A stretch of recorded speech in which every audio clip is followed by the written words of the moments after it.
ഒരിക്കലും ഏത് റിട്ടേണും ഒരു 6% ആണ് പ്രോമിസ് റിട്ടേൺ. അതെന്ന് പറഞ്ഞാൽ SBI നിന്ന് കിട്ടുന്ന FD റിട്ടേൺ.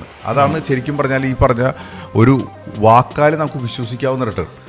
ഇനി FD തന്നെ ഒരു 10%, 12% ഒക്കെ ആകുമ്പോൾ നിങ്ങളെ പേടി തുടങ്ങണം. പിന്നെ ഈ സ്റ്റോക്ക് മാർക്കറ്റിലൊക്കെ വന്നിട്ട് ഒരു എക്സ്പെക്ടേഷൻ വെക്കേണ്ടത് ലോങ് ടൈമിൽ ഒരു 10%. ഇതാണ് ശരിക്കും പറഞ്ഞാൽ റെഗുലേറ്റഡ് റിട്ടേൺ എന്ന് പറഞ്ഞു കഴിഞ്ഞാൽ, ഒരു നിയമപരമായിട്ട് ഇന്ത്യയിൽ നടക്കുന്ന റിട്ടേൺ എന്ന് പറഞ്ഞാൽ. അതിനേക്കാളും കൂടുതൽ ഏത് റിട്ടേൺ ഉണ്ടെങ്കിലും അതിൽ റിസ്ക് ഉണ്ട്. അപ്പം എസ്പെഷ്യലി ഒരു ലോജിക്കലി ചിന്തിക്കണം. ഒരു 20% കൂടുതൽ റിട്ടേൺ കിട്ടുന്ന ഒരു ഏതെങ്കിലും രീതിയിൽ നമുക്കിത് ഒരു 12%-നേക്കാളും കൂടുതൽ ഗ്യാരണ്ടീഡ് റിട്ടേൺ പറയണമെന്നുണ്ടെങ്കിൽ അതിൽ ചെയ്യരുത് ഗ്യാരണ്ടീഡ് ആണെങ്കിൽ. ഇനി അതല്ല, ഒരു സ്റ്റോക്ക് മാർക്കറ്റൊക്കെ പോലെ 20%, 15% കിട്ടാൻ സാധ്യത ഉണ്ടെന്ന് പറയണമെന്നുണ്ടെങ്കിൽ ഓക്കെ.